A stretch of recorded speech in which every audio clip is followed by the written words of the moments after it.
Hello dear students, मैं अंकित शर्मा अपने YouTube channel physics गुरु में आपका हार्दिक स्वागत करता हूं। देखिए स्टूडेंट्स, आज मैं किसी कारणवश बाहर आया हुआ हूं घर के कार्य से ही, तो आज आपकी लाइव क्लास नहीं हो पाएगी। उसके लिए मैं क्षमा प्रार्थी हूं। तो मैं ये रिकॉर्डेड क्लास डाल रहा हूं आपके लिए, जो मैंने बीच रास्ते में ही रिकॉर्ड की थी। ठीक है, तो थोड़ा नॉइज़ वगैरह होगा, उसे थोड़ा मैनेज कर लेना। ठीक, ये PDF मैं आपको पहले ही भेज चुका हूँ। एक डबल रिफ्रैक्शन हमने बताया था, हमारे पास कोई भी क्या हो, कैल्साइट क्रिस्टल हो, निकोल क्रिस्टल हो, इस शेप में मैंने मान लो ऐसे रख दिया हो, तो जब लाइट इस पर डलती है तो वो दो हिस्सों में ब्रेक हो जाती है। एक तो ई रे और एक ओ रे, बता चुका हूँ मैं इससे जस्ट पहले की वीडियोस में। तो ई का मतलब है एक्स्ट्रा ऑर्डिनरी रे और ओ का मतलब है ऑर्डिनरी, यानी कि साधारण और असाधारण। जो आपकी साधारण रे होती है ये लॉज ऑफ रिफ्रैक्शन का पालन करती है, अपवर्तन के लॉज को फॉलो करती है, और जो एक्स्ट्रा ऑर्डिनरी रे है ये फॉलो नहीं करती। ठीक, इसी वजह से इसे एक्स्ट्रा ऑर्डिनरी रे बोला जाता है। ये देखिए, when unpolarised light is passed through a uniaxial crystal it split into two refractive rays, one of them follows the laws of refraction, so it is called ordinary ray O ray, whereas the other ray does not follow the law of refraction, so it is called extraordinary ray. This phenomena is known as double refraction. इस घटनाक्रम को, इस condition को पूरी को क्या कहते हैं? Double refraction. ये हमने बता दिया। ये अनपोलराइज्ड लाइट है, देखिए इसके वाइब्रेशन दो डायरेक्शन में, ये एक तो ऊपर नीचे की साइड और एक ये ऐसे अंदर बाहर की साइड। तो जब ये हमने इस पर डाली तो ये दोनों अलग अलग हो गए वाइब्रेशन। ये रे तो एक ओ रे जो लॉज ऑफ रिफ्रैक्शन को फॉलो करती है, एक ई रे जो लॉज ऑफ रिफ्रैक्शन को फॉलो नहीं करती। ठीक, तो ये दो रेज में स्प्लिट होना ही क्या कहलाता है? आपका डबल रिफ्रैक्शन। अब हम पढ़ने वाले हैं निकोल प्रिज्म। देखिए सुपर इम्पोर्टेंट है। आप किसी भी यूनिवर्सिटी से, पूर्वांचल से हैं, MJPRU से हैं, CSJM से हैं, भीमराव अंबेडकर जी से हैं, BRA यूनिवर्सिटी या CCSU से हैं, कहीं से भी हैं आप, निकोल प्रिज्म आपके एग्ज़ाम में आना ही आना है। तो देखिए मैं निकोल प्रिज्म कराता हूँ आपके लिए। देखो क्या लिखा हुआ, पहले मैं बता रहा हूँ फिर मैं समझाता हूँ। It is an optical device, जहाँ भी लाइट का जिक्र होगा वहाँ ऑप्टिकल वर्ड ज़रूर यूज़ होगा।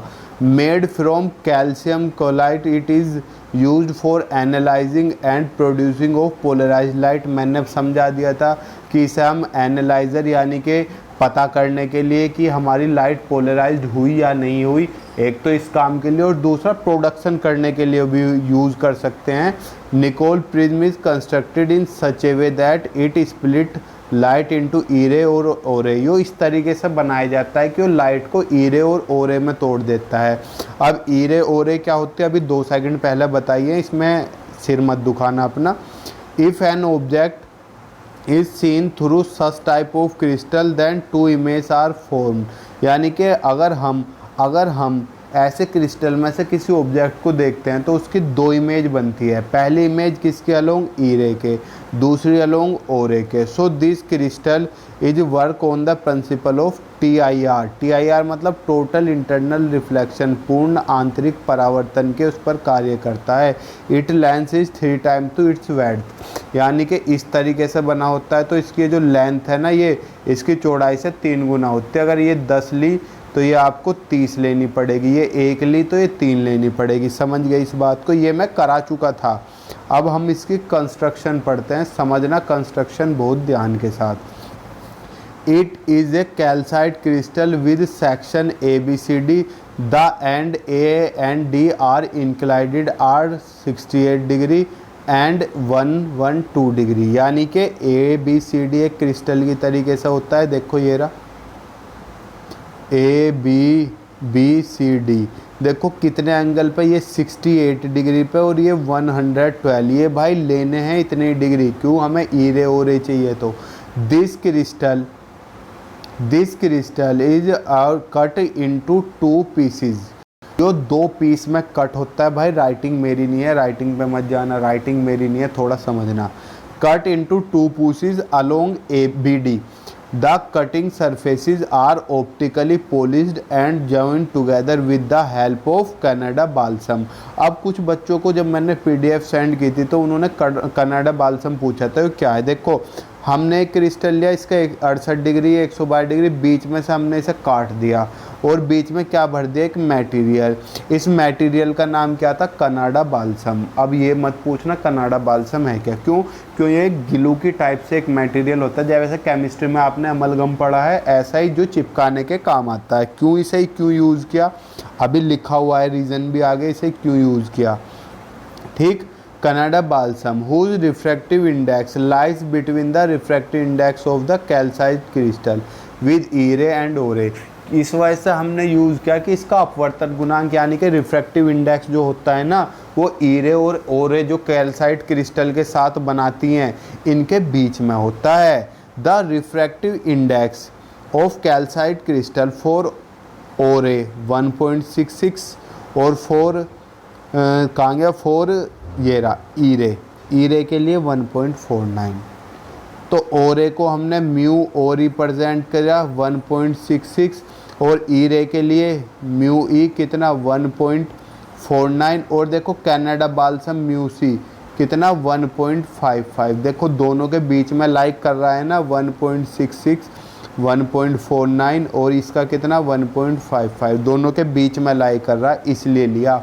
अब बीच में लेने का फ़ायदा क्या हुआ समझो, अभी समझते हैं, अब वर्किंग में हम सारी समझेंगे। When an unpolarised light falls on Nicol prism then it split into e ray and o ray. ये तो आपको पता ही है, ईरे और ओरे में स्प्लिट हो जाएगी। Let e ray is going up and o ray is going down from calcite to Canada balsam that is denser to rarer medium, so there will be a critical angle then from Snell's law। यो मैंने क्या रामायण महाभारत बोल दी। देखो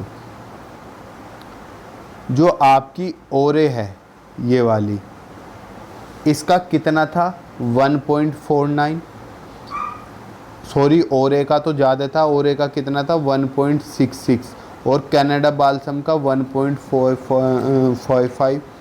ये क्या denser medium हो गया, ये rare, तो डेंसर से रेयर में जाती है तो नॉर्मल की तरफ आ जाती है। और ईरे का कितना है आपका 1.49 और 1.55, तो यो क्या हो गया, यो क्या होगा, रेयर से डेंसर, जस्ट उल्टे हो गए एक दूसरे के। तो यहाँ हमने स्नेल्स लॉ लगाया, स्नेल्स लॉ याद है आपको, स्नेल्स लॉ लगाए तो हमारे रिजल्ट याद रखो या मत रखो, आपको जब फाइनल ईयर में आ जाओगे, जब ऑब्जेक्टिव क्वेश्चन करोगे, जब आपको ज़रूरत पड़ेगी। It means the angle of incident of Foray at Canada Balsam becomes greater than TIR। ये सब आपको पता है, इसमें मैंने कोई अलग से थ्योरी नहीं लिखाई। Nicol prism as an polariser and analyser. देखो मैं यहाँ समझाने की कोशिश करता हूँ। ये देखो मैंने अनपोलराइज्ड डाल ली, जो इसकी एक्सिस के अलोंग बचेंगी वे तो आर पार निकल जाएंगी, और जो ओरे होंगी आपको पता है टकरा के ऐसे नीचे आ जाएंगी, वे बाहर। तो एक ही वाइब्रेशन होंगे, एक ही वाइब्रेशन होंगे, एक ही वाइब्रेशन होने का मतलब, एक ही वाइब्रेशन होने का मतलब यो क्या होगी, पोलराइज्ड। तो अब अगर हम जैसा यो रखा था ऐसी यो वाला क्रिस्टल रख देते हैं तो ये सीधी पार निकल जाएगी। इसे आप ऐसे समझो, ये 2 फिंगर है मेरी, ठीक, यहाँ मैंने पेन गुजारा, अगर पेन में ऐसे ले रहा हूँ तो इनमें से पार हो जाएगा। अगर मैं पेन को भी, फिंगर ऐसे हैं, पेन को ऐसे खड़ा लेके चलूँ तो फिंगर से टकरा जाएगा। आपको जब मैं कल लाइव क्लास लूँगा ये कॉन्सेप्ट उसमें बता दूंगा। अब मैंने इस क्रिस्टल की देखो एक्सिस पलट दी, एक्सिस पलटने का मतलब फिंगर को ऐसे कर दिया, ऐसे बिल्कुल खड़ा, तो पेन अटका है, यानी कि लाइट इसमें से आर पार नहीं निकलेंगी। एक्सिस उलटते ही कैसे आर पार निकल जाएंगी यार, नॉर्मल बात करते हो। अब जैसे समझो गेट है, गेट में से अगर मैं डंडे को सीधा स्ट्रेट ले जाता हूँ तो पार हो जाएगा। लेकिन आपने एक वीडियो वायरल हुई थी, कुत्ता मुंह में लेके दबा रहा था और वो बार बार गेट से टकरा रहा था। अगर वो नहीं दिखी, कल मैं आपको लाइव क्लास होगी, इसका कॉन्सेप्ट दिखा के समझा दूंगा अपनी फिंगर्स के थ्रू, ठीक। तो ये इस तरीके से एनालाइज़र का काम करता है, ठीक। आपका ख़त्म, कल मिलते हैं हम आपको। इसमें जो टॉपिक आपकी समझ में नहीं आया, एनालाइज़र पोलराइज़र वाला है, कोई और सब मुझे बताना, मैं आपको बता दूंगा। मैंने आपको बताया हमारी एप्लीकेशन लॉन्च हो गई है PCM गुरु। देखो जो भी स्टूडेंट्स पढ़ना चाहता है इसे डाउनलोड करे प्ले स्टोर से और वहाँ डाल ले सेकंड ईयर YEAR फिजिक्स। किसमें? जब डाउनलोड कर लोगे तो बैच कोड मांगेगा। बैच कोड में आप ये टाइप कीजिए, हम पर ज्वाइन रिक्वेस्ट आ जाएगी, हम आपको एक्सेप्ट कर लेंगे। दूसरी चीज़, इस बैच की फ़ीस है 600 रुपये। ठीक, 600 रुपये लेने का रीज़न ये है प्यारे स्टूडेंट्स, एप्लीकेशन का सर्वर पे चार्ज आता है, तो अब चार्ज देना है तो उसके लिए भी हम यूट्यूब पर फ्री ले रहे हैं, तो कम से कम वहाँ चार्ज तो हम अपनी जेब से नहीं देंगे। तो आप बिल्कुल मिनिमम फ़ीस रखिए 600 रुपये, मंथली नहीं, पर बुक। बहुत कम है, अगर आप अफोर्ड कर सकते हो ठीक, नहीं अफोर्ड कर सकते तो यूट्यूब पर रेगुलर आपकी लाइव क्लास का टाइम है 6:45 PM। ठीक, थैंक यू। अगर कोई भी क्वेरी करनी है आपको लाइव क्लास से रिलेटेड या ऐप से रिलेटेड या यूट्यूब से रिलेटेड, इस नंबर पर व्हाट्सअप कर देना, ये हमारा ऑफिस नंबर है। ठीक है, thank you, good luck, all the best, take care, खुद भी खुश रहिए और सबको खुश रहिए।